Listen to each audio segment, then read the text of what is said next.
నొప్పిగా ఉంది, వదిలేయండి వదిలేయండి వదిలేయండి అని నొప్పిగా ఉందని. ఎలా చూడు నేను గనక అనుకున్నానే అనుకో, ఇలా నలిపేసి పడేసేవాడిని. నేను చేశానా?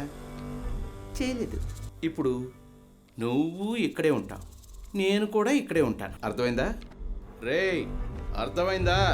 ఏయ్, వాడింటికి వచ్చి వాడినే బెదిరిస్తున్నావు? 3 నెలల్లో బయటకు వచ్చేస్తాం. దాని తర్వాత మనం ఏం చేస్తామని తమ్ముడికి తెలియాలి కదా, అదే చెప్తున్నాను, ఇంకేం లేదు. ఏంటి బెదిరిస్తున్నావా? లేదు సార్, నేనే తోలు ఒలిచేస్తా. వీడిని ఏం చేద్దాం? క్షమించి వదిలేద్దాం పాపం. ఏంటి క్షమించి వదిలేద్దామా? నీ ఇంటి తలుపు కూడా పగలగొట్టాడు, నిన్ను కూడా కొట్టాడు.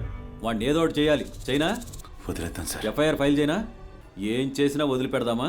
సార్ వదిలేద్దాం సార్. నీ కూతుర్ని రేప్ చేసినా వదిలేద్దామా? సార్ సార్ సార్ ఏంటి సార్ మీరు? ఇన్స్పెక్టర్ సార్ వద్దు సార్, సార్ చెప్పేది వినండి సార్, సార్ వద్దు సార్, సార్ వద్దు సార్. చంపే.